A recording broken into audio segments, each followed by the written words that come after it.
showcasing local talent, professionals, and everyday people making Salt Lake City what it is today. It's time for another episode of the I Am Salt Lake podcast. I want to welcome you guys out today to episode 138 of the I Am Salt Lake podcast. My name's Chris Hollifield. I am your host here. Welcome to the show. Welcome to the podcast about Salt Lake City as I introduce you to people that are doing some really cool things here in Salt Lake City. Like today's guest on the episode, Tom Bennett, local musician and founder of Sweet Salt Records. We have a great conversation. He came over to my apartment. We sat down, we chatted, got to know Tom a little bit better as he shared his story. He's got a really awesome story on how he got to where he's at today, doing what he's been doing with the local music scene, a tour he's got coming up, some shows he's got coming up. I'm going to put all the links on the show notes for episode 138. You can find that at iamsaltlake.com. Hey, I want to thank Tiff Blue from Peach Treats. You can find her Etsy shop at peachtreats.etsy.com. If you're not familiar with Peach Treats, check out her Etsy shop. Custom ear art. Got gauged ears, not gauged ears, jewelry for men and women. You can find her Etsy shop at peachtreats.etsy.com. Enter in that coupon code IAMSaltLake at checkout. You get 20% off of your entire order. And not only are you supporting a really awesome local individual, some local Salt Lake City jewelry, but you're also helping the I Am Salt Lake podcast by purchasing and using that coupon code of I Am Salt Lake. Use that at checkout. You get 20% off of your entire order at peachtreats.etsy.com. Also want to thank Urban Lounge for the continual support of the podcast. I know I've talked a lot about them, but they have been awesome with supporting the I Am Salt Lake podcast for quite a while. You could check out the Urban Lounge website at theurbanloungeslc.com, where you can check out a complete lineup. A lot of really great bands coming there in the near future. I know I'm excited for the old 97s are coming. You could find all of that at theurbanloungeslc.com. And as always, I want to thank Peach Treats and the Urban Lounge for the continual support of the podcast. So anyways, I got some other announcements after the conversation with Tom Bennett. So make sure to stay tuned for after the conversation. And otherwise, I want to jump into that conversation that I had with Tom Bennett as he came over to my downtown apartment here in beautiful Salt Lake City, Utah.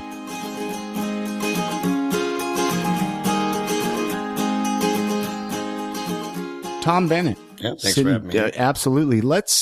I kind of want to find out your backstory a little bit, kind of go back as far as you'd like, because I know you're originally not from Salt Lake City, correct? No, I'm from Georgia. I was born in Decatur, which is part of Atlanta. It's like the part where in the rap songs they talk about East Atlanta, like I was born out there.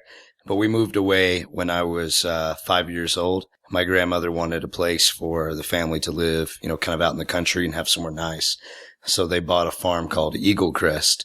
It's on the Georgia-Alabama line, and it's just it's a beautiful place. We still own it. It's a hay farm. So there's about 4 different hay fields.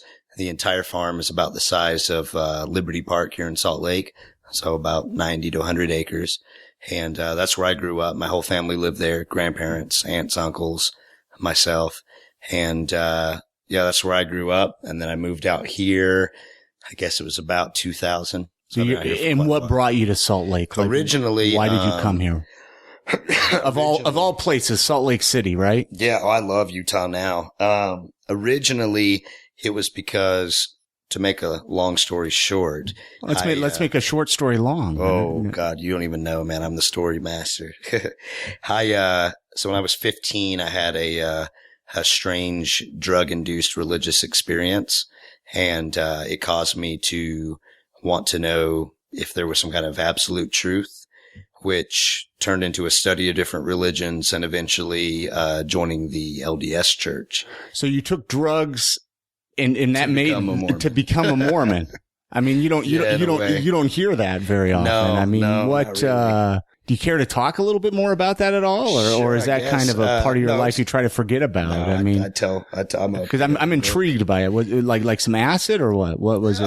Yeah, it was just a mixture of things that I was doing over a long period of time. Just just did a bunch of drugs at that age, a lot of LSD, a lot of smoking like weed. a good kid should do. Yeah, 15 years old, you guys about the age, right? So I dove into all that stuff, and on our farm there was, like I said, a lot of hay fields and real beautiful places that one could go and think, which I often did.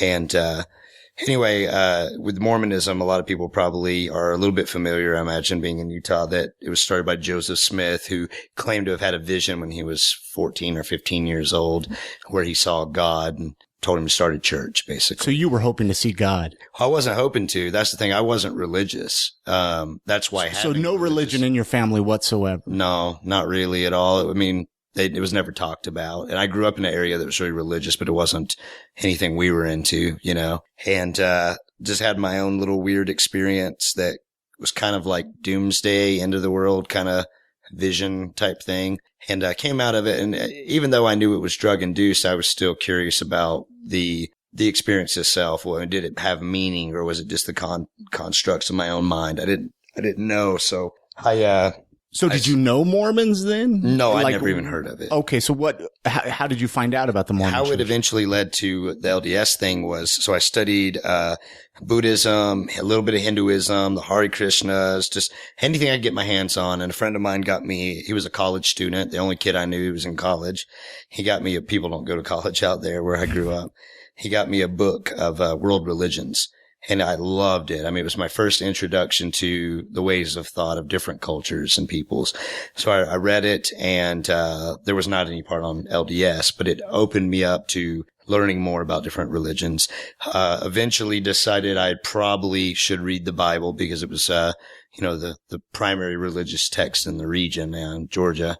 And so I read the Bible and was fascinated by it.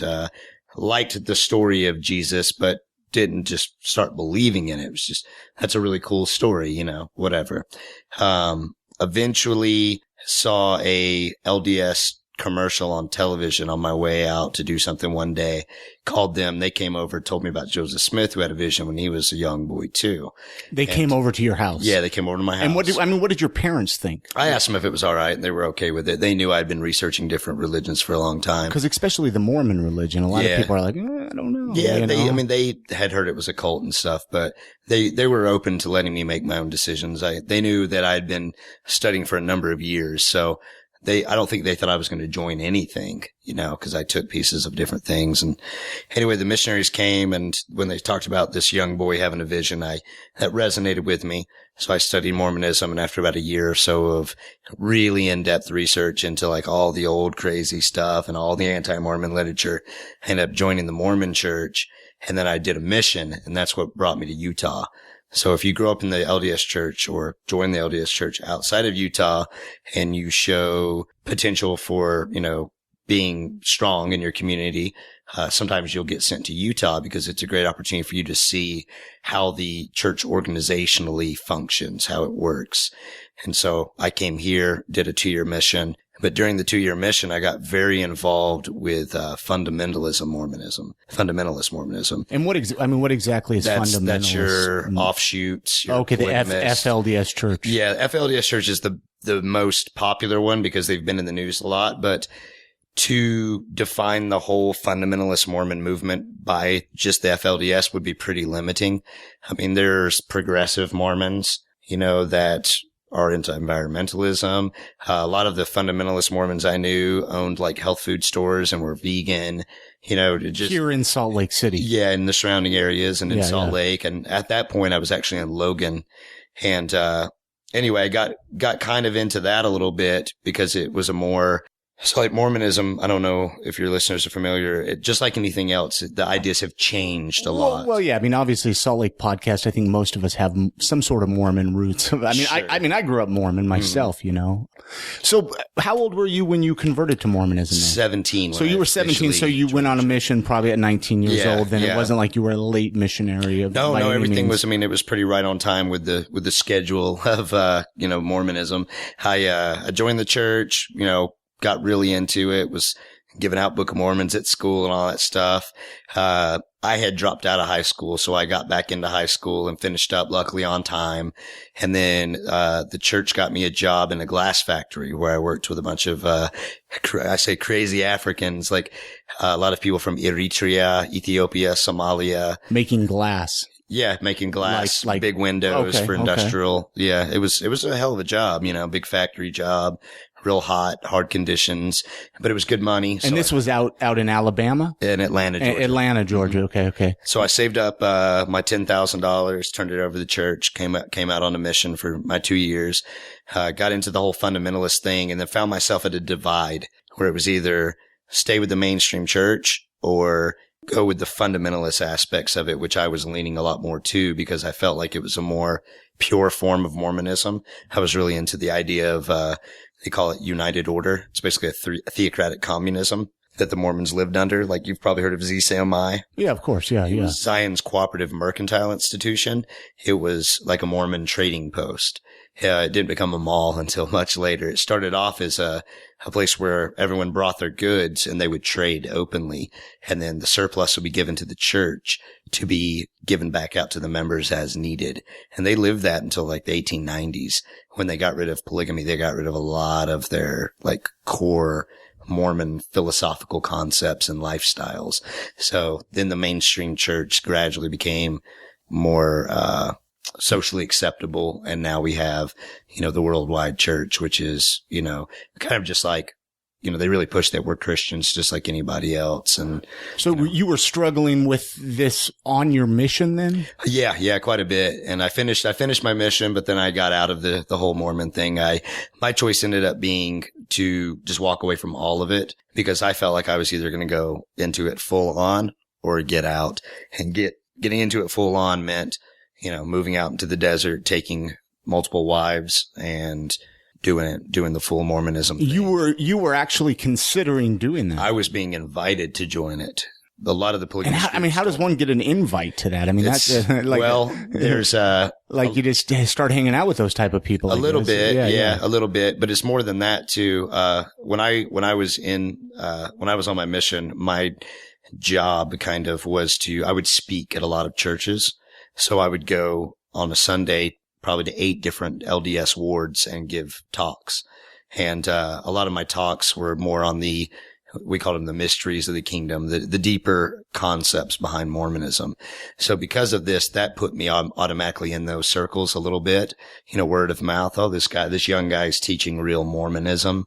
And then. But isn't that kind of frowned upon? It is. Upon some people in the Mormon faith? Yeah. It's just, you're not supposed to talk about those things. But I think mostly because people find them confusing and they scare people away, or they polarize you into fundamentalism eventually, which is what was happening with me. So you finished your mission here in Utah. Yeah. You went home and then you came back to Utah to live? Yeah, I went home and, even though I got out of the church pretty quickly, I went home and I was like, all right, I'm done. I described it as like a bubble kind of burst in my mind, I will never say anything negative against any faith, including the LDS church. It was a great experience for me, but there came a point where it was literally like a bubble burst. I was just like, whoa, okay, what just happened to me these last 3.5 years? I felt like, I don't want to say that they brainwashed me, but I think I let myself be brainwashed, I guess you could say. I really dove into you really lived the lifestyle. I tried to. You consumed it. And I think that doesn't happen with everybody. Yeah. And being that I had converted to it, and it was philosophical as well as emotional connection, everything else. But I did get out of it, and like I said, I don't ever speak anything evil of it. Probably most of the people now I know are not Mormon. I do have a couple of friends that are active members of the LDS Church, and they're super progressive thinking. Like some of my friends I met the other day at one of my shows are a family that has, I think they said 4 kids that have all left the church. But the man and his wife, they were super cool people. They're vegetarians. They run. They're active in the environment, but they were still active LDS people. And they were saying, like, the kind of way we think and live is kind of becoming the trend in the LDS church. I'm like, well, that's great. Yeah. It's progressive, so that's helpful. Well, it teaches you how to be a good person. Yeah. And other things can too. The lifestyle. So anyway, I did come back out to Utah to answer your question. But why? Why did you come back? It's just a beautiful place. I love Utah. I mean, I'm glad that I got to grow up where I did. Our farm was beautiful, hay fields and, rolling forest and just creeks. And I mean, it was just, when I describe it to people say it's like, oh, it sounds like Huck Finn and Tom Sawyer books, like running around barefoot with a shotgun on your back like that. We really lived that way. It was beautiful, worked hard and spent time on the farm, bucking hay and just working hard. It was beautiful. A lot of time to think. I had dogs and cats and we just, ran wild. But Utah has got that Western allure, just the fact that you can be under such a big sky has always just been beautiful to me.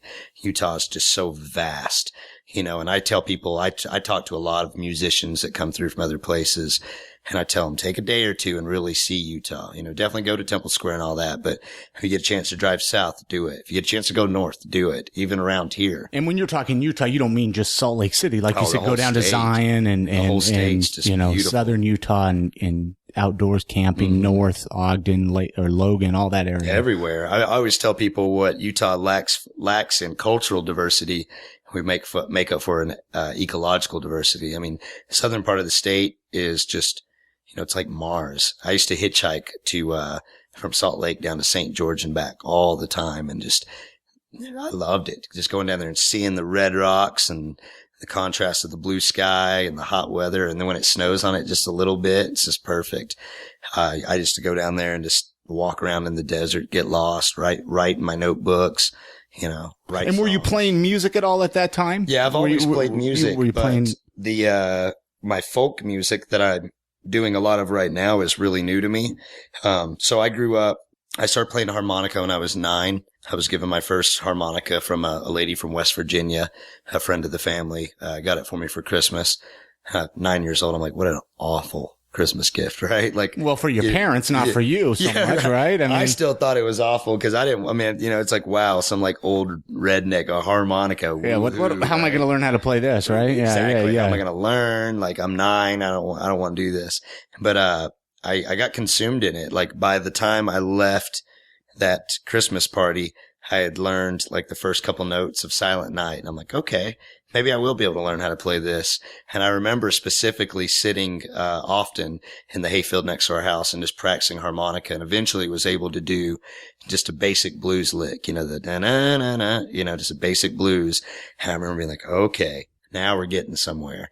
And now I've been playing, I'm 32 now. I'll be 33 next month. And I've been playing since I was 9. I've never stopped. Just self-taught. Just taught myself. Yeah. I carry a ton of them in my guitar case. I'm one of the, I play guitar a little bit, but I can really play the harmonica. I'll admit I can play the harmonica well. If anybody's playing something, I can jump in and I can play it. You know what I mean? Or I could write something. I could play the blues. I could play folk music, whatever. But, in April of last year, I went through a situation where I felt like I could either deal with it in a negative way or I could deal with it in a positive way. Just a major life change, things that happen.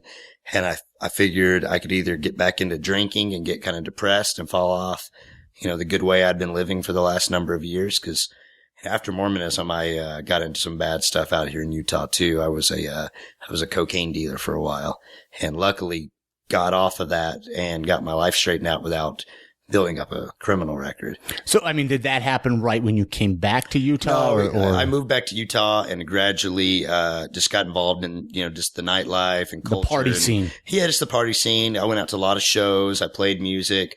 I got into going out to nightclubs and just having fun, like you do when you're in your early 20s, and eventually started using cocaine here and there a little bit. And then, of course, when you use something, you become usually a seller of it, and got pretty into it. You got to make a few bucks to help support your own habit. Exactly. It gets pretty expensive. And I got pretty into it. It definitely was ruining my life. I'm not a big guy. I only weigh like 135, but I got down to about 100 pounds and was pretty strung out, still had a job and a place to live, but it had definitely taken over. And, I luckily got stopped one day by a couple of police officers. Of course, I didn't feel like it was lucky at the time. And I had 27 bags of cocaine on me. And they took me to jail, So that was kind of your wake up call. Yeah, that it was a like, big fuck, wake-up call. I gotta change my life. And here. I was lucky because, I was looking at, there was a talk of a federal sentence.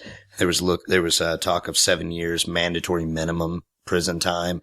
I was pretty terrified. You know what I mean? I thought I was going to go to prison for a long time. And obviously that would. So did you serve any time in jail or anything? No, I didn't. How'd you luck out with that one? Well, I started immediately putting together a story in my head, and I knew I wasn't going to rat or snitch on anybody because I just wasn't going to do that. It wouldn't be right for anybody else to get in trouble for what I had done. Absolutely. And surprisingly, they didn't ask me any questions. They took me to jail. I was in there for 20 hours. They got me out. I talked to a lawyer, and she said, "What the hell's going on? You're 20." And how I was are you? 26. 26. Okay. And she said, "You have no criminal record. No, nothing big. And suddenly you get caught with a ton of cocaine. Like, what the hell's going on?" I'm like, things just escalated. I've been making bad choices. I take full responsibility for those choices. What's going to happen to me? And she was like, "Well, the reason I keep bringing up that you have no criminal record is there's a really good opportunity for you to do an outpatient rehab program through the state. And if you complete it, you won't serve any time." I'm like, fucking sign me up right now. Absolutely. And of course, originally my intentions were just to skate through the program and get out and get right back to hustling and doing what I did, But in this program, I wasn't allowed to drink alcohol, which also was a major problem for me. I was doing coke all day and into the night, and then I'd come home and pound whiskey to knock myself out so I could get up and do it again, and I wasn't eating right. Just fucking up, Messing up your body pretty big bad, time, man. Pretty bad. And I'm lucky because people tell me damn, you look young. You're in shape. I'm like, I got lucky. I quit when I was 26 and I never went back. Well, yeah, you look at a lot of these people that get caught up in drugs and they're your same age, but they look 10 years older. Yeah. 15 years older. I was real lucky in a lot of ways. I did the program, and gradually as I stayed sober for longer, a year was required. No drinking. No drugs at all. And I did drink 2 times during the program and got in trouble for it and ended up spending a week in jail. And that was like, okay, I need to do this program the right way. Like, a week in jail feels like a month. You know what I mean? It's awful. I couldn't imagine had I done that 7 years in federal prison. I'm sure I'd have died, So I ran the program the right way. I started going to a class that focused on, there's kind of like 2 paths you could look at addiction. You can be like, I'm always going to be an addict. God help me kind of a thing. Or you can take responsibility for it and use your own willpower to make up your own mind and do what you need to do for yourself and the people around you. And because I had already done religion, I went the willpower way. And it really worked for me. I was able to make up my mind and go from doing about half of a coffee mug full of cocaine a day to nothing. You did a lot of coke. I did a lot, but I didn't touch it ever again. That was it. I was done. So, do you drink or anything now? Minimally? I drink beer. Yeah. I'd say probably 3-4 nights a week. Depends on how I feel. Yeah. I don't go overboard. Does it make you want to go back to that other lifestyle at all, though? Because I hear that from some drug addicts. Some people have to do total abstinence from things. With me, if I catch myself, like a couple weeks ago, I went out one night and I had a couple of shots of whiskey. I made the mistake of telling the audience at a show, buy me a drink. I wanted whiskey. And I said, look, I'm not going to play until I get a shot of whiskey. I was just goofing around. I'd already played for about an hour, and 4 shots of whiskey came up, and I'd already taken 2. Oh, well, there you go. 2 I think is reasonable, but 6 isn't. But I took them, and I was fine all night, but later on when I went home and laid down, you know how it gets.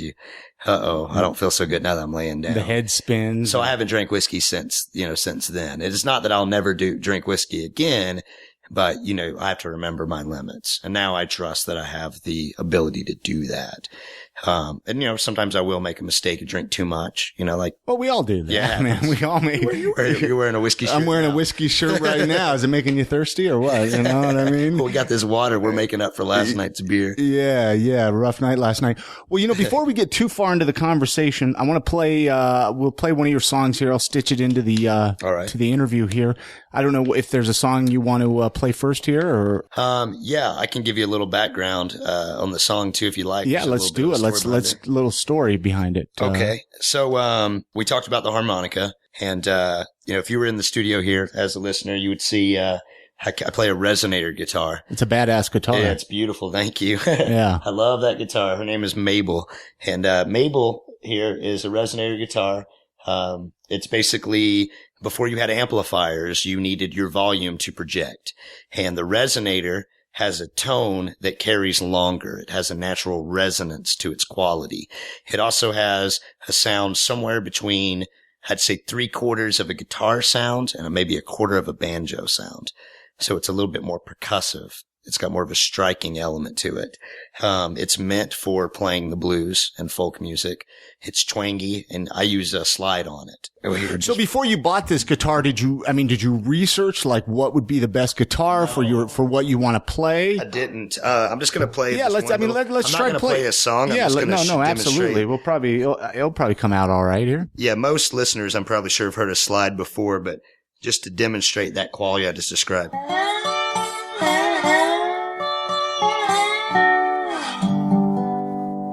That just resonates. Oh yeah, see that came out real nice. Yeah.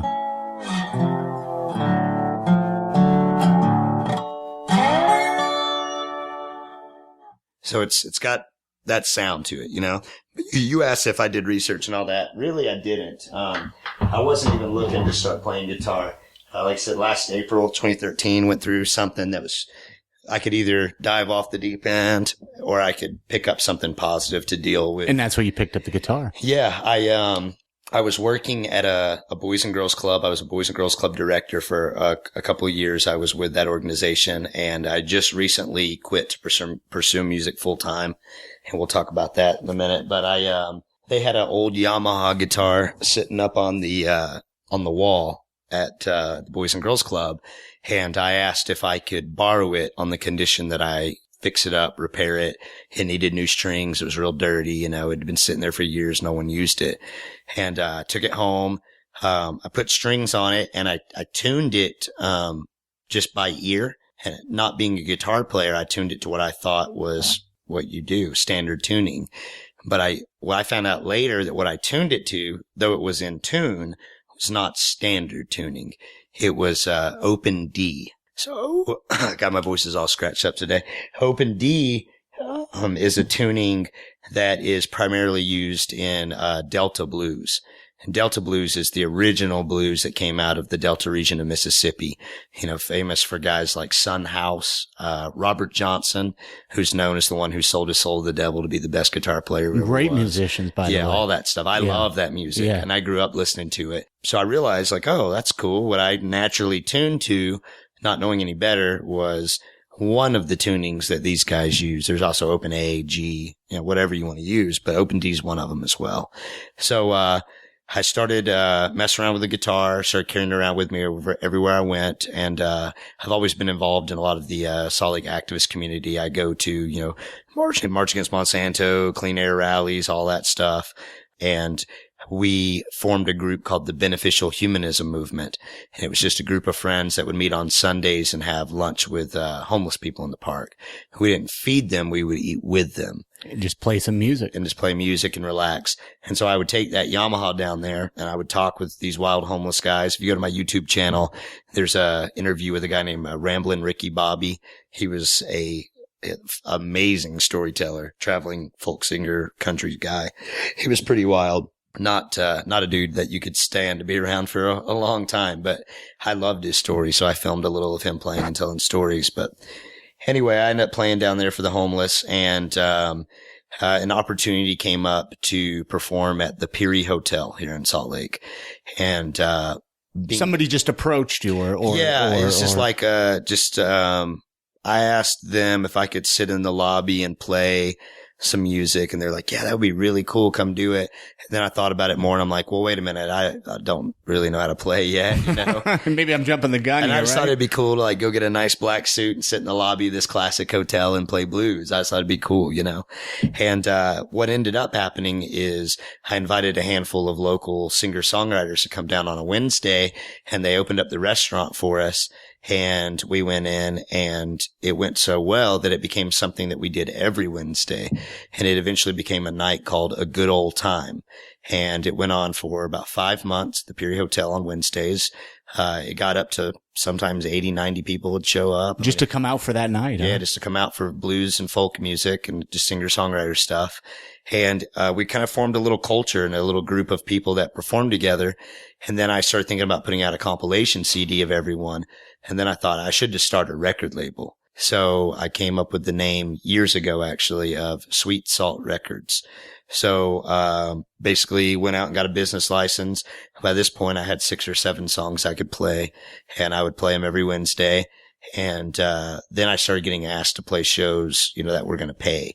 So I started taking these opportunities, and eventually that put me opening for a guy named Tony Holiday. And Tony Holiday is a local blues player that tours about 8 months out of the year. He's really good. Were we going to play one of your songs here? Oh, yeah. Yeah. Well, no, that's all right. Before we get chatting anymore, I want to get one of your songs played. So what song should we play here? I would love to hear, it's a song called, Roy's Song. Roy's Song. Yeah. And what it is, when I started playing in April, I called home, talked to family in Georgia. I talked to them pretty regularly. I was talking to my grandmother, and I told her I'd started playing folk music. And she said, "Oh, that's great. You know, your great grandfather was a folk singer." I did not know that, actually. I was wow. like, well, so it's what's like the deal learn some there? family history there. Yeah, exactly. I'm like, what's the story on that, Grandma? She said, well, his name was Roy Ferguson. He was born in 1917. He played folk music, and he got big enough that at one point he had the opportunity to play on the Grand Ole Opry, which is like the biggest show in country music. It's been around since the 20s. Absolutely. Yeah. So he played the Grand Ole Opry, and then he was on his way, you know, and he got shipped off for World War II. So he went over to Italy and was in World War II, came back and married a woman named Mabel, and that's the name of my guitar, and continued to play music all his life. And traveled around recording people and just was really into it his whole life. And when he was 53, he played every Saturday night just outside of Atlanta at a Holiday Inn. And one night he played his show, and he was walking out to his car, and he didn't come back. And his friends went out there and found him dead in the parking lot. How'd he die? Heart attack. Oh, heart attack. 53 years old. So I went out there to Georgia and took a movie camera with me and tried to find his missing recordings. And I met an old man that lived in the mountains named CR. And CR was 86 years old, just a big old, his memory was impeccable. He was in really bad health, but he was just a big old tough dude. And, he told me all the stories about Roy, and I just rolled camera, and he and his wife sang me songs that Roy played. And then at the end of the documentary I was shooting, he said, "Let me go get you something." He went up to his attic and he came back with a dusty Walmart bag, and he said, "There you go." And the cameras are just rolling. I'm like, "What is this?" He's like, "Well, why don't you look inside?" And I reached in and pulled out just a ragged, totally destroyed 8-track tape. And he said, "What you're holding in your hands is the only existing recording of your great grandfather." And I was just like, dude, that's awesome. Holy shit. So I went to his grave and filmed there and interviewed more people, flew back to Utah, and took all the notes of the conversations and wrote Roy's Song from it. So it's his true life story. Because my rule with my folk music, if it's not true, I don't sing about it. There's a lot of cliches, you know, "Oh, freight train riding," you know, all this stuff. I do sing about all that stuff, but I won't sing about it if I haven't done it. So Roy's Song is his life story as taken from the notes from the documentary, straight from my grandmother's mouth. Awesome. So, well, we'll play that here, and then we'll chat with you a little bit more.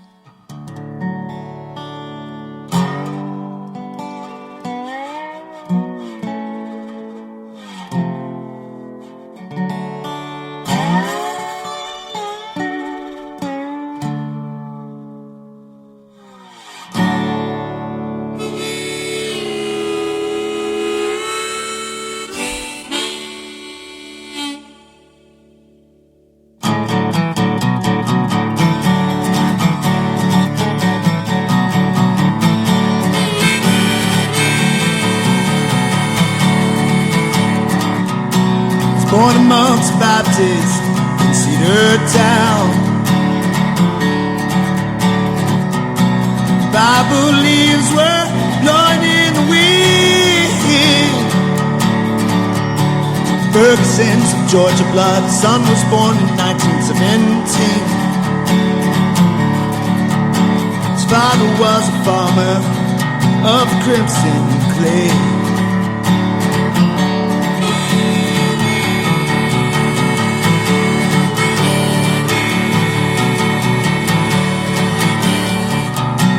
On the streams and guitar strings, boy found his way.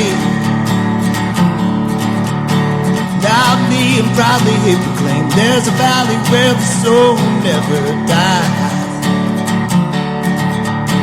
Call the troubled waters of your soul to be baptized.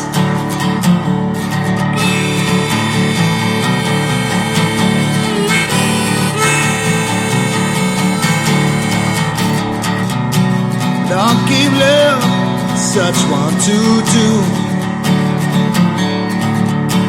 Roy took the hand of Mabel with love that was so true. Years passed and daughters came, it was hard times.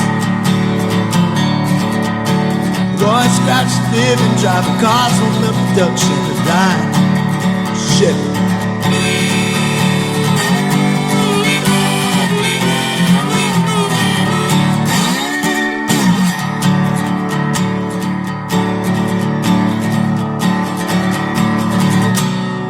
Something stirs in the blood, a man can't help but sing. So it was with old Roy Ferguson, and so it is with me.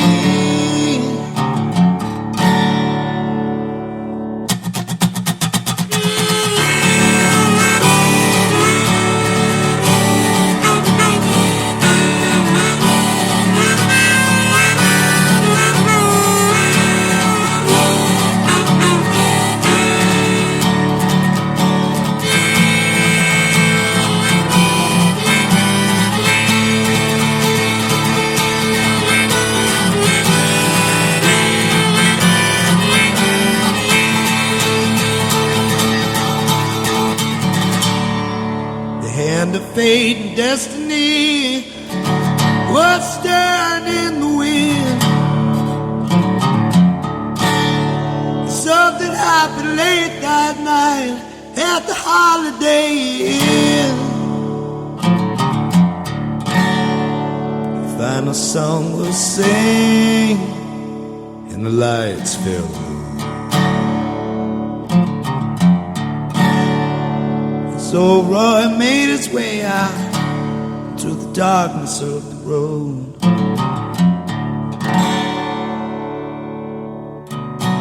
As if the angels called us and debt was to be paid. Roy touched the handle of his 58 Hudson and did fade. In the streets of Cedar Town, out amongst Baptists, Bible leaves were blowing in the wind. There's another old country singer who's laid down low in the clear soul crimson.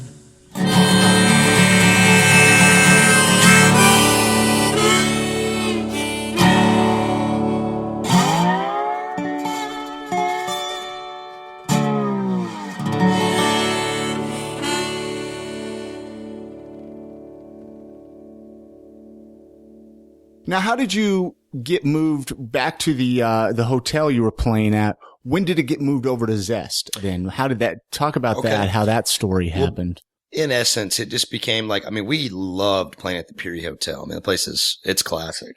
And there were even a couple opportunities for, like, there were some nights where they would put me up in a suite and I would just stay up there and just sit and look in the window and write songs. Like, I've got a song called Just Another Ghost at the Peary Hotel. And it's about the Peary Hotel, and it's supposedly haunted. And the song's about it's semi-autobiographical. Is that how you say that? Autobiographical? Sounds good. It sounds good enough to me, man. Sounds good enough to me. It's partly true, because what it is, it's a combination of myself and a fictional character. It's a young man who's a cocaine dealer, and he's sitting in the Peary Hotel thinking about his life, about how he's alienating himself from his family and friends because of his lifestyle. And the hotel is haunted, and that starts coming into the storyline of the song as well. So he's thinking about what could have happened to him, becoming just another ghost at the Peary Hotel if he didn't change his ways. So that's one of my popular songs. I play at most of my shows. Now, is any of your music out to purchase as well, too? Yeah. Right now at my shows, I have a 3-song CD. I'm working on a full-length album called The Man Who Shook the Trail of the Devil's Hounds. Okay. I've got 3 songs that I've been selling I did a CD release show back in February at, Piper Down, and I've been selling that album ever since then. I just sold out of the first run, and I've got 2 left, and I'm putting in an order right now for more, so I'll have more of those soon. Have those at all my shows, and we also have Sweet Salt Records t-shirts. Right now we just have our Facebook. We've had a lot of trouble with our website. We do have one. It's at sweetsaltrecords.com. But I've had a bunch of different people working on it, so it's just kind of getting bounced around. So we're trying to get that reined in right now. But we'll have a shop online soon. And we've got a couple artists in Salt Lake that are, right now we're just kind of a collective. There's no contracts on our artists or anything. The Sweet Salt Records is. Yeah. Okay. We got people that are putting out their albums under the name Sweet Salt Records. And you started Sweet Salt Records, right? Yeah. Is that kind of the story behind that? Yeah. Yeah. I mean, yeah, it was a community effort, I run it. I'm the founder of it, and I book all the shows and promote it, but it's a lot of us that work together with it. There's a handful of people that have put a lot of interest in it. Roger Miller is a musician that right now he's out at the Great Basin working out there, but he was involved in it from the start. Brandon Isbell, he does the sound at Zest on Wednesdays, helps with booking and talent scouting, finding people who are talented to come play. But we all put in work. But yeah, it's my full-time thing. Like, it's all I'm doing right now. Where would you like to see? I mean, do you have like a direction that you would like to see Sweet Salt Records? Yeah. Well, so I mentioned Tony Holiday earlier. Yeah. What's going on right now is, so I'm a full-time musician as of last week. I play well, congratulations. Yeah, thanks. Yeah. It's a good feeling, man. Big endeavor, man. Yeah. I will put a lot of work into it. I mean, every day this is what I do. I stick on a schedule. I get up in the morning. I go get on the computer and I book shows, and all my shows I get guaranteed amounts. Like, unless it's a benefit show, which I will do those, and I always will do those. If it's a worthy cause, I'll go play for free to raise money for people. But generally I charge a pretty fair amount, but I get paid to play music, which I think a lot of people find is astonishing. But if you develop that, you can make money playing music. It's not that hard. It's just, well, and plus you don't need to make as much as people think they need to make. You know what I mean? You can actually do pretty good too. Yeah. Yeah. I get paid pretty well to play music. I go in and I play and I tell my stories and I bring people out, and bars like it. So they're willing to pay a guaranteed amount of money to have it. But I do a Tuesday night show with a bar called Locals. So one Tuesday I go to Tooele, and the other Tuesday I go to West Valley. This next Tuesday I'll be in Tooele, and I do that from 7 to 10. And I usually do that with Michael Kundick. He goes out and plays that with me. And then Wednesday nights we do Zest from 7 to 10. And then the rest of the nights I've generally got some kind of show booked somewhere. Right now we do a showcase at Bar Deluxe once a month called A Rowdy Old Time. Zest show's called A Good Old Time. It's more toned down. Rowdy Old Time, we have our singer-songwriters, and we usually book a band. The next one of those is going to be really good. It's going to be April 18th. It's always at Bar Deluxe. And we got a crazy idea. We're going to have some of our singer-songwriters, probably myself. Stephen Darland is one of them who'll probably be playing. And then we've got the Jenny Gottney band coming down from Park City. They're nice. acoustic blues. Yeah. I think I've heard them. Yeah. And then the headliners that night will be Folk Hogan. Great band. We're going to have a couple nights where we're all going to meet at the bar and invite people to come out. We're going to make piñatas. And that night, we're going to break piñatas in the bar. And that's April 18th, you said? April 18th. And it's just $5 to get in. And now, to find out, I mean, to follow along, I mean, obviously I try to, get all the show notes on this episode. Cool. But to follow along, I mean, it'd probably be better to even connect with you on Facebook. Yeah, Sweet Salt Records has a Facebook. Okay. And then, I'm personally on Facebook, and I'll accept anybody's ad. I'm a friendly guy. Whoever wants to add me, I'm cool with that. It's, just Tom J. Bennett, I think it is. Okay, yeah. On Facebook. I'm sure if you're in Salt Lake, we probably have mutual friends. Yeah, I mean, to be honest with you, I mean, back to you saying even your party days. I mean, I think I've been to, what was the name of that? The Indie Rock Hotel or something. Yeah. Cause those parties over near 9th and 9th. Yeah, didn't you used to hang out there? I used to go hang out over there. Yeah. Way back in the day. I mean, Salt Lake's a small city, you know what I mean? We all, know somebody in the city. So, and you got a tour. You're doing a tours coming up, right? Yeah. I saw some posts about that online. So generally I'll get up in the morning and I'll book my tour dates and I'll book my local shows and I book other people too. That's part of like what I do is so like I can't play all the shows I get offered. So a lot of times I'll put different artists on those shows, and get them some money too. You know what I mean? It doesn't hurt me at all, builds relationships and gives me a chance to put other artists that are talented out there and get them paid too. So that's part of what Sweet Salt Records is doing too, mostly with singer-songwriters, but a lot of the venues are starting to ask me about bands as well. So, if you're in a really good band and you're good, hit me up. But if you're not good, I'll let you know. Yeah. I'm nice about it, but I don't play around with amateur people. I mean, if people are really talented and they work hard, because I'm not going to carry somebody. If they're already pushing hard for themselves, then I'll see that and I'll respect that and I'll work with them. You know what I mean? Absolutely. So, we, get up, I'll do all my booking for about an hour and a half. And then lately what I've been doing most weekdays is I'll go out to 3rd and Main and I'll just street perform. I'll just stand out there and just street perform, Surprisingly, sometimes you can pull in pretty good money doing that too. And then, I'll do that for a couple hours. And then I'll go work on some other stuff. I write articles for a couple magazines too, but focusing on some of the local music. Here, for magazines here in Salt Lake? Yeah, I write a little bit. Once a month, I'll submit a piece to Utah Stories that they put online, focusing on Sweet Salt Records artists. And then, like I said, I play most nights. I'll have a show almost every night. And then, I do have a tour. I'm going, May 3rd. I've got a show in St. George at Jazzy's Rock and Roll Grill. And then I'm heading into San Diego where I've got a show.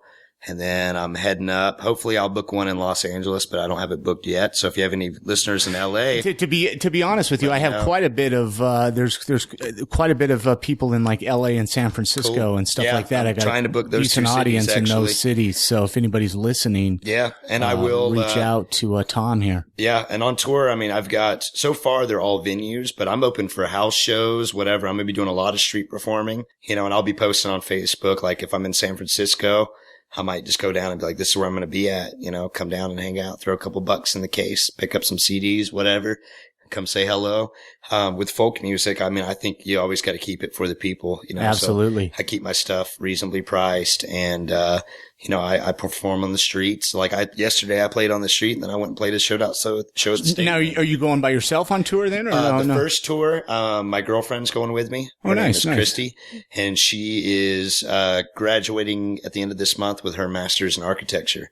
So we're going to go up the coast and celebrate. And, she's also a pretty well established local artist.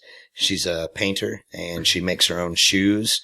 And she's really coming up pretty quickly. Like what kind of shoes does she make? They're kind of like Toms. Okay. They're like canvas-based shoes that she hand does. And does she sell those here locally? She will be. She's just doing the first couple pairs and working out the bugs. But dude, that's all. Dude, yeah, hell yeah, dude. I'm all about supporting local there, man. And she's at Christy Lauren Art on Facebook, so check her out. Like her paintings are in galleries all over here. She just got picked up for an international art show. Like we both work hard all the time and support each other on our stuff. So she's going to go with me up the West Coast. I get back from that tour. It's looking like about May 18th. I'll be in town for 2 days, and then I'm going to leave with a group called Antique Cadillac, which is Jordan Young from Candy's River House and Tony Holiday from Tony Holiday and the Velvetones. And we're going to take off through the South. We're going to head into Colorado, down to Texas, out through, I don't know quite what that middle stretch is. I can't remember off the top of my head. And we've got Asheville, North Carolina. We've got 5 dates in Georgia, and then Alabama. And then you're going to cover some ground there. Oh, yeah. Man. We're going to be gone a full month. And I'll have my album done.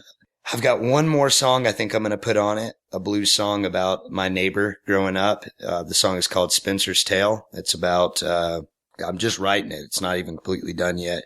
It's about my neighbor growing up on the farm was an old man who would just sit on his porch and drink, and I was always forbidden to go down there. And when I finally did one day, he told me a story about blowing up a bridge that went through over a creek that used to go through our farm.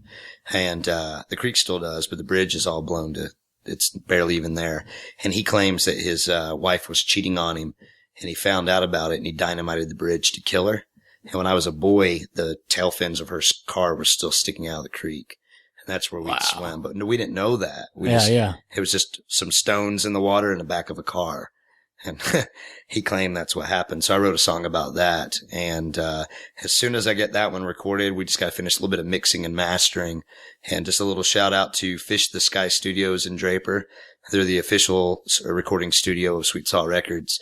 So we send all our Is that artists Fish the Sky? Fish the Sky. Okay. Fish the I was going to say, I think it came from an Appleseed Cast song. Yeah. Those guys. Pretty good recording studio for bands to go to. Good. Yeah. If you go check out, if you go to SoundCloud and look up Tom Bennett, Utah, you can find my recordings. He did all of those. I've also got some videos on YouTube. I had a YouTube video that I guess went viral. I guess over 1,000 plays makes it viral. Was that the Governor We Cannot Breathe? Mm-hmm. I was actually going to ask you about that song, man. That was like that got you noticed, man. Yeah, that helped. That helped me a lot, and it was a really good cause to be a part of. Like Utah has really bad air quality in the winter. They say comparable with Beijing at times, pretty bad. And I was contacted by a group called Governor We Cannot Breathe, a guy named Carl Ingwell. Hey, old friend of mine. Yeah, Carl's awesome. He's been on the podcast. Yep, actually. I went and had a beer with him the other day. Yeah. He said that that there was just some help needed, and I asked him if they needed any music, and he's like, well, it would be cool to have a song like for the event. I'm like, I could do that. I could write a song for it. So he just threw that idea out there and you ran with it. Yeah, it was really weird. Because the idea was brought up. I was like, okay, I'll work on it and I'll start right away because I know, it's coming up. And I went to sleep that night and I woke up at 2 a.m, just wide awake with the whole song in my head. It was already written. I didn't have to write it. Does that happen to you a lot, man? In the middle of the night, you just wake up? I had a guy kind of start an argument with me recently because he said that to make music, you have to have a lot of knowledge about musical theory and you have to sit and you have to articulate it. And I don't ever do that. No. I honestly claim I don't write any of my songs. I often will be on stage and an idea will just kind of hit me and I'll just start playing something and I'll start singing it. And sure, that's not going to be the final form, but most of my songs are written that way. Roy's song, I sat down in a garden here in Salt Lake, got off a plane, walked up the street, put my guitar down, got out a notebook and just wrote it. Put the pen on the paper. And when I picked it up, there were the words. It was done. And that's how I write most of my songs. Honestly, like as I learn more on guitar, I go back and I add a little bit more, because I am a new guitar player. I started booking shows after playing for about a week, which you don't find happens very often. I've only been playing for 11 months, and so I'm not a good guitar player. Whatever. I just keep it simple. Whatever. I keep it simple. Okay. I know what I can do and what I can't. You know what I mean? Yeah. I don't try to push for crazy guitar solos and stuff. I keep it simple. I carry a little bit more of a complex harmonica part on it, and then I focus mostly on the vocal content. But I'm sure you've gotten better as time has gone on too, I've gotten better, but I'm still not good, Yeah. So anyways, Governor, We Cannot Breathe, Carl asked you to write it. Yeah. You wrote it. I mean, it came out kick-ass. The next day, I got a phone call from a lady, some kind of Utah public radio thing. I can't remember her name. And she said, I understand you wrote a song called Governor We Cannot Breathe. I'm like, well, like the next day you woke up, like that night after you wrote it, she called you up. Yeah, she did. And luckily I was like, well, I have lyrics. Yes. And she was like, well, can you play it on the Air Force? Well, I'm at work. I have my guitar with me. I'll sing it a cappella for you. And she was like, that would be great. So it was really funny because it was a super windy day. I'm standing outside in Murray and it's, just wind's ripping and I'm singing this song a cappella and I don't even have a melody written. Just the words are clearly what they're going to be. And, I sing it to her a cappella and she's like, I didn't quite get that. Can you do it again? So I ended up doing it like 3 times. And then, I had the opportunity to shoot a music video for it. Out of this studio called Tea Leaves and Melody here in the Avenues. And he was like, yeah, dude, just come do it. So I went home and sat down on the couch and put a guitar part to it. And that was it. And shot the video on New Year's Eve. That's what you came up with, man. And and then you played it at the rally, right? Mm-hmm. I didn't get a chance to make it out there. I had to work that day. I kind of played it. Yeah. I wasn't. I saw the video and I played it like so fast. I guess I didn't. Because you were nervous probably, right? I mean, thousands of people were up there, man. Yeah, I didn't feel it, but I must have been. It sounded like I was. And it went over well. I mean, people loved it. I mean, if I could do it again, I'd have played it a lot slower, but it was like the machine gun version, but it was cool. And Michael Kundick from Artist Local Agriculture came and played it with me because it added a little bit more guitar lead and he sang some harmony and it was cool. Yeah, we got to play it for 5,000 people. And so they told me it was I don't know yet. I should probably confirm this, fact check it, but supposedly it was the biggest clean air rally in American history ever. That's awesome. So that's cool that I got the opportunity to be there and be part of it. Plus also I'm thinking, I've never heard of anybody else that had the opportunity within their first year of playing guitar to play for 5,000 people. Well, yeah. I mean, I was actually going to ask you that. Is that the largest amount of people that you've played for so far? Yeah, by a long shot. Was that just a rush or what? It was really cool. I think the other biggest musical experience I've had with this solo stuff is, I'd probably been playing, I've been playing about 4.5, 5 months when I got the opportunity to play at the Masonic Temple. Oh, nice. For 600 just people. Just right up the road from here, actually. Yeah. Yeah, they do a big show over there once a year called An October Evening. It's a big, like, Halloween-themed art fashion show. And I wrote a song called Satan, I'm Knocking at Your Door. And they saw the YouTube video of it, which was crazy because at that point, like 30 people had seen the YouTube video. And they asked me, they're like, would you like to perform? I was like, absolutely. I'd love to perform, So I was the only musical act that got to play this year. And I walked out there and I set up my own sound, but I did it wrong because I was in a hurry.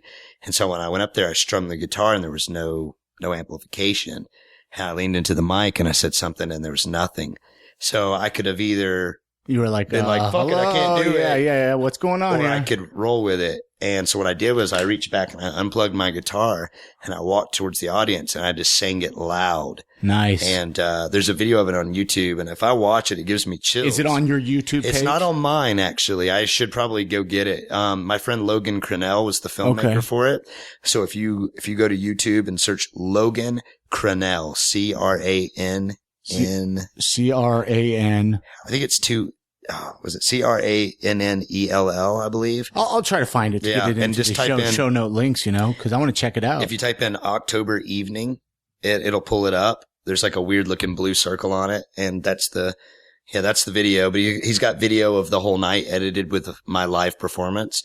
But it was cool because, I walked out there and I played it and my songs have little pauses and like breaths in for effect. And that wasn't just for effect right now with your voice. Always shits out when I'm talking. It doesn't do it when I sing, thank God. When I talk, it always just stops working. I've got vocal, damage, like to my vocal cords and stuff.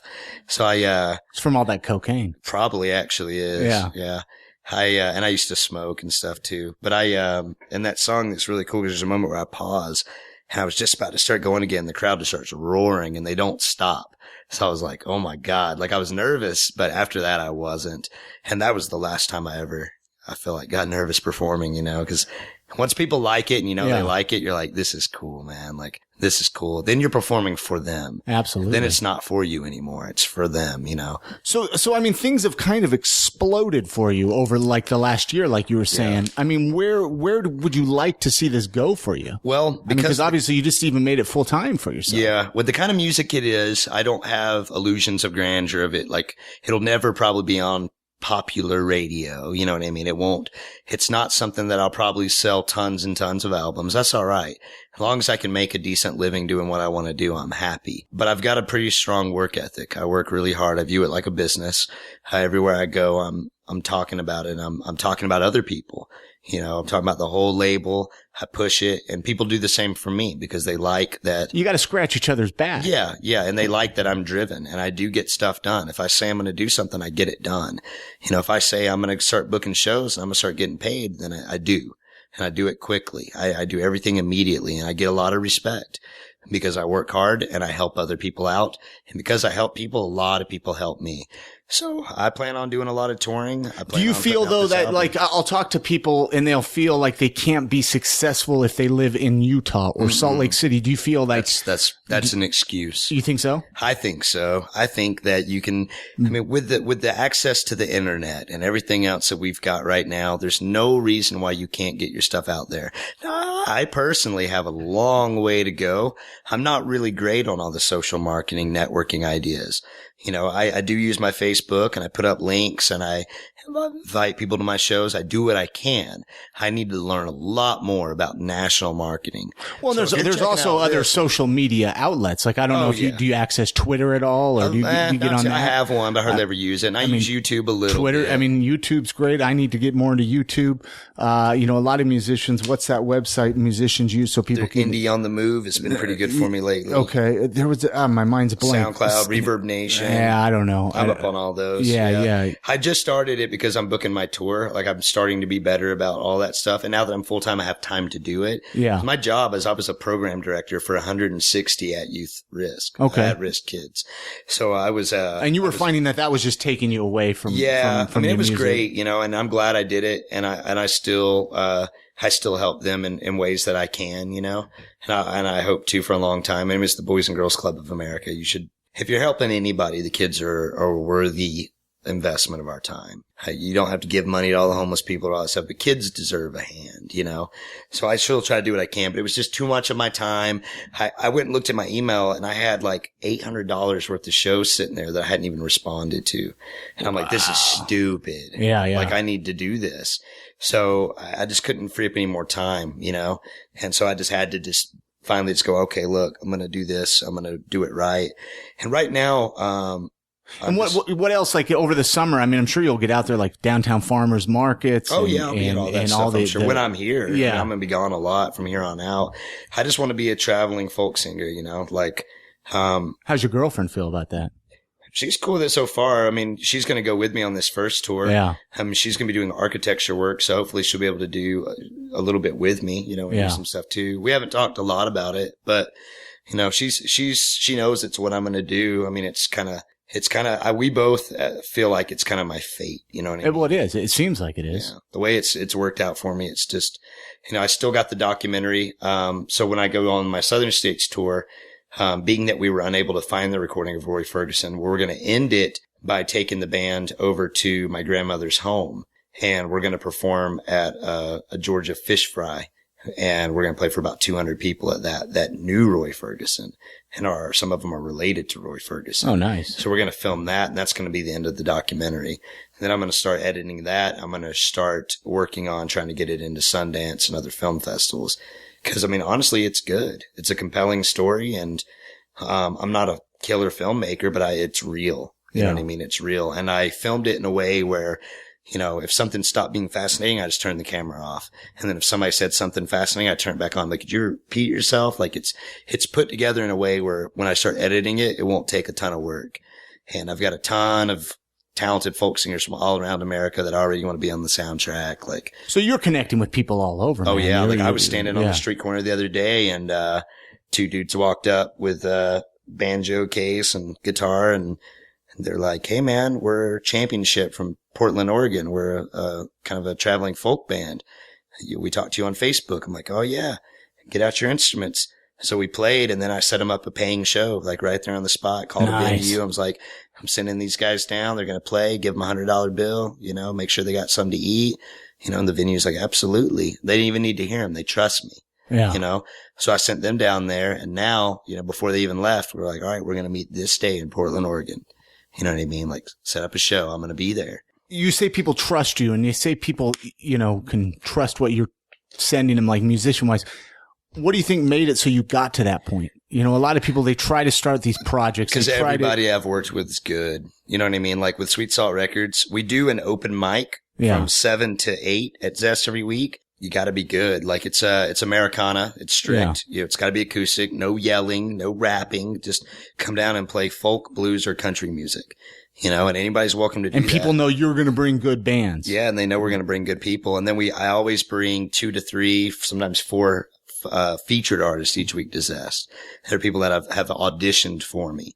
Like even when I first started at the Peary Hotel, when I wasn't even that good, I didn't go up there and play a bunch. I had 2 songs that I could do very well, and I would play those 2. And then I'd get down and let other people take the time. And I had people come to that, and I'd be like, nope, you can't just jump up there and play.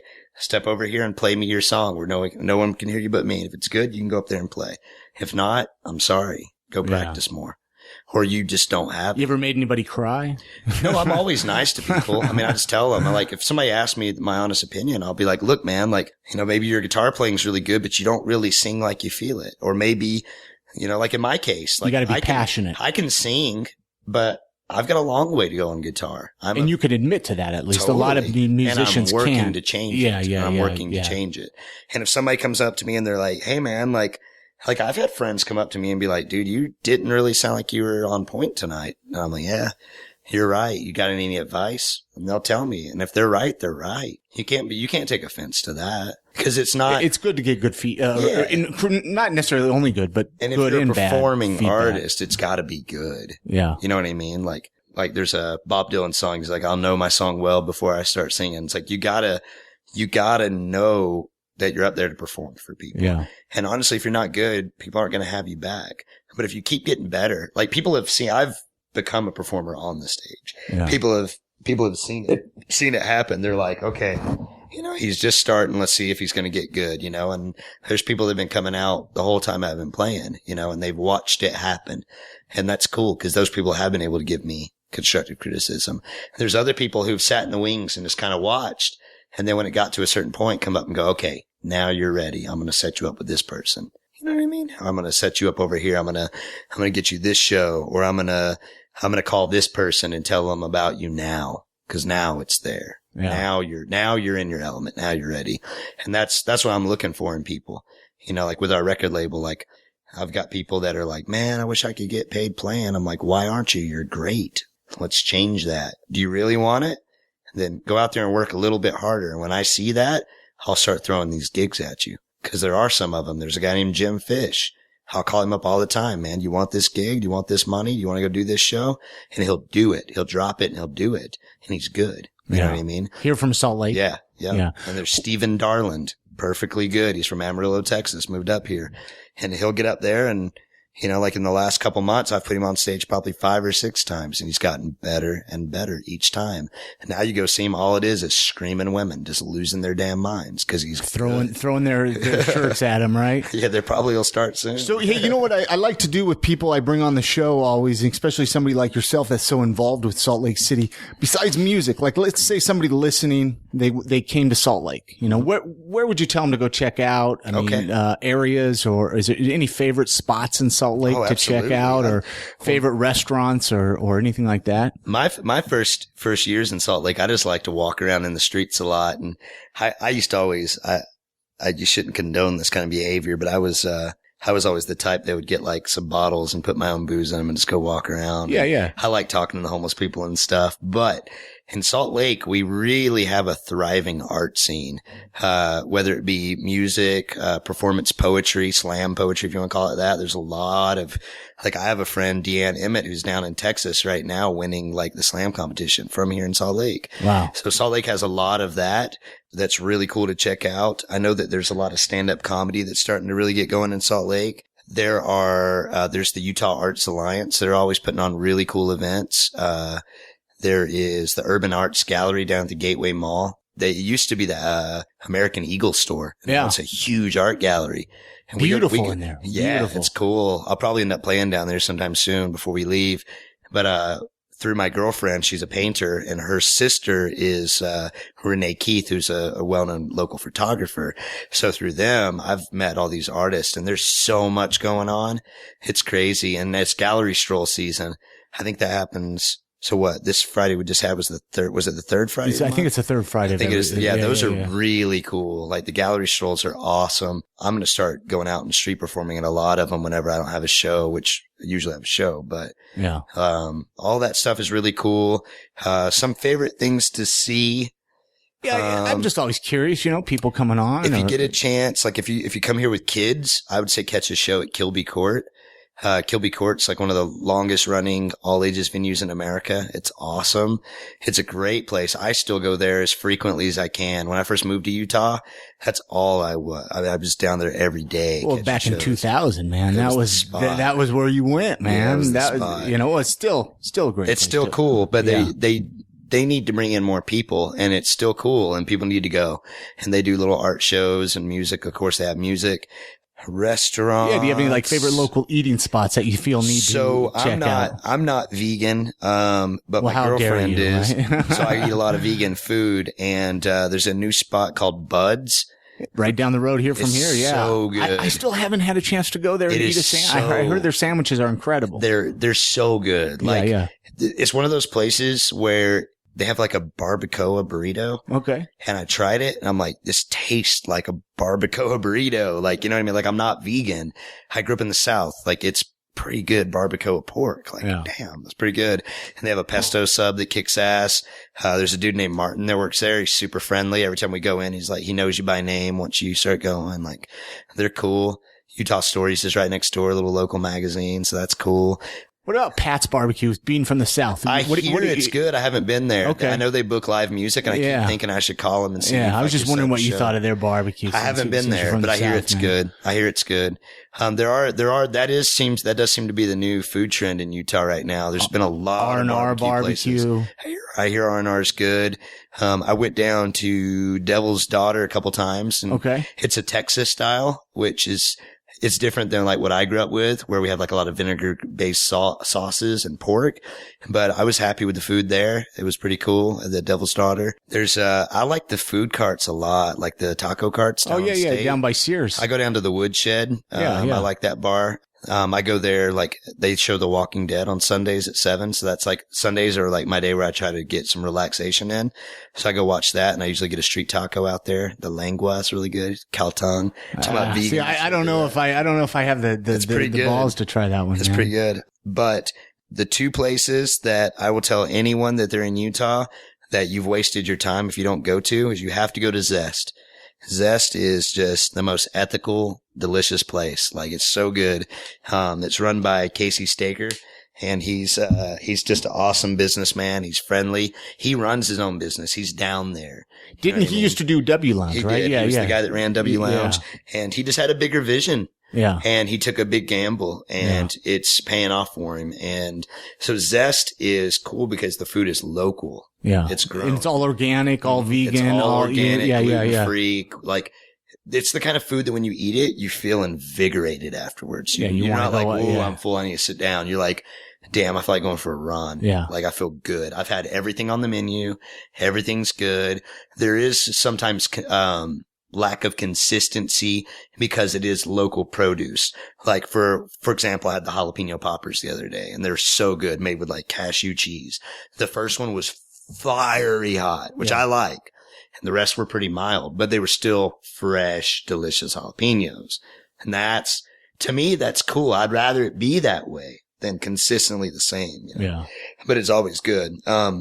And now and I know where Zest is located, but what is he? 275 South, 200 West. Okay. Across the street from Red Rock. Okay. And the Poplar Pub. Yeah, I think. But we do folk music there every Wednesday from 7 to 10. There's and that's free, charge. right? It's totally free to get in. It's always good. And we bring out people come out just for that, like they come and they sit down. It's very intimate. The performances are top notch. Like I've had people from New York, like older people be like, this feels like the 60s folk sing in New York. Nice. Like this feels real as it gets. It's good. And the food is amazing. People complain about Utah alcohol, but I had a guy say that it was the best martini he'd ever had. At Zest. At Zest. Nice. And they make specialty cocktails like from beet juice and like all these organic juices. It's not uncommon to look over and see Mele Tuaono, who is the farmer that grows the food, just sitting there hanging out. And you could be like, I'm up there on the mic and I'm like, try this food, try this. See that woman right there? She grew it. That doesn't happen. It's like you get a connection with that person. Yeah. You know what I mean? When you know the grower. Yeah. But, and she's from Malolo Gardens, so support them. The other place that if you don't got my voice today, puberty's a hell of a thing, man. If you don't go through it when you're 32. The other place that you've really gotta go to in Salt Lake, because they support local music and they book the best local music. See, and I'm all about local, so let's hear it, man. Bar Deluxe. Oh, yeah. Gotta go to Bar Deluxe, man. Absolutely. Like, Casey and her staff are just the nicest. Like, the people at the door, Chuck, Mike, like all those people are super nice. They'll throw your ass out if you're acting like a fool. But if you're cool, everybody down there's so cool. Like, they've got local artwork on the walls. The sound system is impeccable. Like, almost as good as the stateroom. And the stateroom is top notch. I played there last night with, Willie Nelson's son, and it's just perfect sound every time. How was that show, by the way? Fucking awesome. Sold out. Was Willie there with you or no? No, yeah. Willie's pretty old, but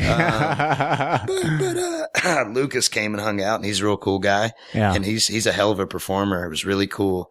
And he came in our room and hung out with us and showed us Willie Nelson's tour bus, which is pretty awesome. Did you get to hang out on it? I didn't, because I was in the other room working on some harmonica stuff at the time. And bad timing. I missed it. But Tony and the guys went on there for a minute. Yeah. But yeah, it's cool. Like, stateroom's awesome. But you got to check out Bar Deluxe. They're on Facebook, and I'm pretty sure they got a website, and we're playing there the 18th of April. Yeah. Let's kind of wrap things up here and run down the list. I appreciate you so much. I mean, sitting down. Hopefully it didn't get too long here for you. I've loved talking to you. Be thinking of a song. We're going to play a song to end the show out with. Run down the list. You don't have a website though of any sort yet? No. No. It's being worked on. There is a website, but I don't send people to it. It's just sweetsaltrecords.com. It's got a ways to go. We need to put a store on it and a calendar and all that stuff. Okay. But if you look up Sweet Salt Records on Facebook, you on there, and find me become a fan. Tom J. Bennett on Facebook. You can.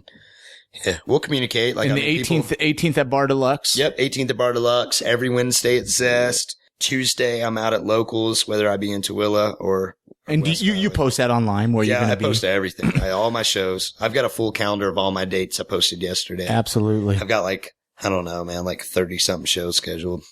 Well, what song should I stitch in here at the end? I was thinking that since you were the I Am Salt Lake podcast, I've got a song about Salt Lake City.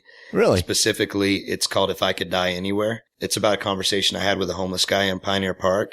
And we were talking about both the freedoms and the limitations of being homeless. He was saying it's cool because I can do whatever I want, but the problem is I don't really want to do much. So I just sit here, all day in the park. And, the cool thing is I can choose where I'm going to die, and I can feel it coming because my life is slow enough that I can sit and I can feel how I feel. And I know if I'm going to die, it won't just happen to me suddenly one day. So he says, when I die, I'm going to choose it. And I was like, that's really cool to be able to choose where you're going to die. So I wrote a song about it. It's not as morbid as that conversation makes sense. It's a really pretty song. No, but there's a lot of truth behind it. I mean, there really is. If I Can Die Anywhere. And, you check it out. It's on SoundCloud, Reverb Nation, all that stuff. Awesome. Well, thanks a lot, Tom, so much. Seriously, I've enjoyed this opportunity to get to know you a little bit better. Thank you for having me. It's been a pleasure. Absolutely. Hopefully you guys enjoyed that interview with Tom. Thank you so much for coming on the podcast. I'd love to know your thoughts on this episode or any other episode of the podcast. You can email me. You can call the voicemail. All of that is at iamsaltlake.com. Just hit that contact button. Got a voicemail there, 385-202-5926. You can also drop me an email at iamsaltlake@gmail.com. Hey, keep in touch with me. Follow me on Twitter at iamsaltlake. You can also follow on Facebook. Just search for I Am Salt Lake, and I'll keep you guys up to date on everything going on with the podcast. Got a lot of really great things going on. I'm going to be hosting an Insta Walk April the 12th. It's a Saturday, 3 o'clock. Meet at the Gallivan Center Plaza, right downtown Salt Lake City, 3 o'clock. Meet there. We're going to have fun. We're just going to walk around downtown and take some pictures here in Salt Lake City. And it's a really good time. This is the third summer, I believe, that I've been hosting Insta Walks. And a lot of people come out. We just have a good time. We take pictures. We walk around, and it's a great time to meet some cool individuals here in Salt Lake City. I got a lot of really great things going on for the podcast. I got some great interviews lined up with some great individuals. If you want to be considered to come on the podcast and share your story, feel free to get in touch. All that contact button or all the contact information is right there at iamsaltlake.com. If you haven't left a review on iTunes, feel free to do that. Leave us a 5-star rating. That helps boost our ratings in iTunes, and more people get exposed to the show. Hey, before I do end this episode with another song by Tom Bennett, I want to thank Richard Tyler Epperson for being a Patreon of support. You can find out more about that. Just go to iamsaltlake.com/Pat, P-A-T. You can become a Patreon of support. Help keep the podcast going forward. Also want to thank Peach Treats again. Go to peachtreats.etsy.com. Type in the coupon code IAMSaltLake. Get 20% off of your entire order at peachtreats.etsy.com. All right, that's going to do it. Episode 138. Here's another song from Tom Bennett, If I Could Die Anywhere. In the spring of this year, 2013, the song's about a place called Pioneer Park. With some friends, and in Salt Lake City. Needed to get out on my own. We shared our food with the homeless for about 8 months. 1979 Chevy motor. Every Sunday, and the friends I met there. Parked it behind an El Salvadorian restaurant in Salt Lake City called El Virolino. And from there I could hear the trains and see the sunsets. The first night I had it, I sat on the roof and I wrote this song.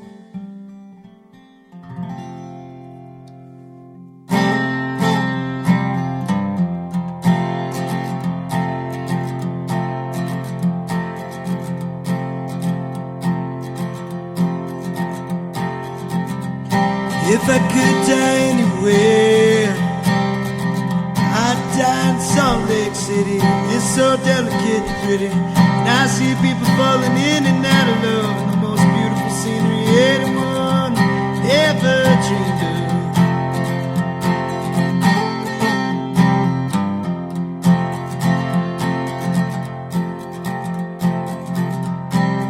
If I could die anywhere, I'd die somewhere at Pioneer Park. We shared bread with the homeless in the dark.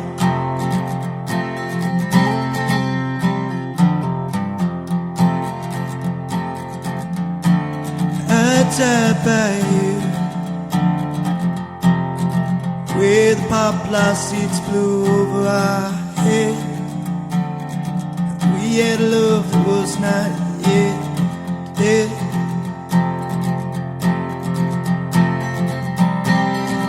Die by you, you'd be there like you used to.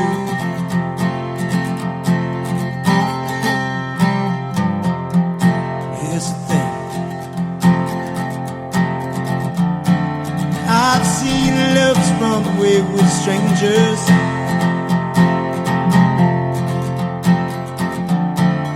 I've seen curiosity give way to danger.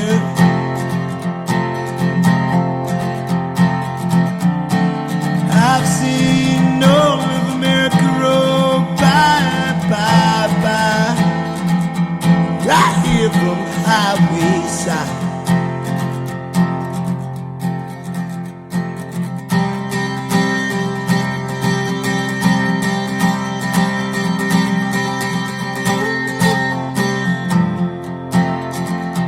Little bit of advice, little bit of advice. You stay true to anything.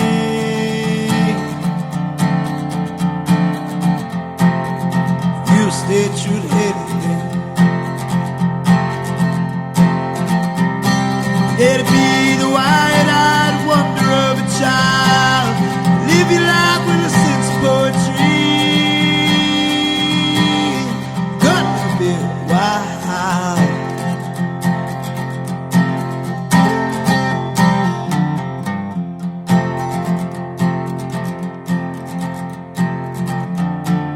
I've seen lips run away with strangers.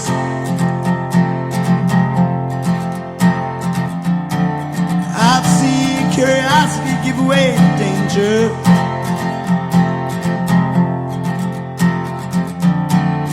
I've seen all of America roll by, by, by,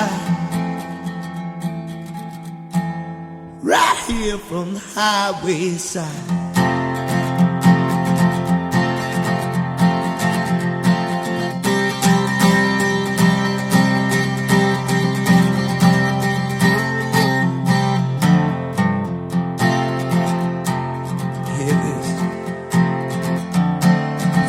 Stay true to anything.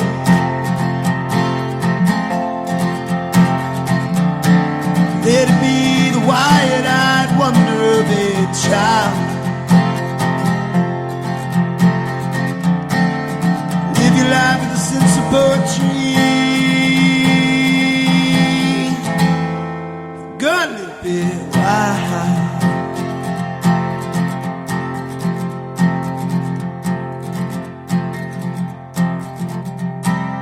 If I could die anywhere, I'd die in Salt Lake City. No, that's a lie.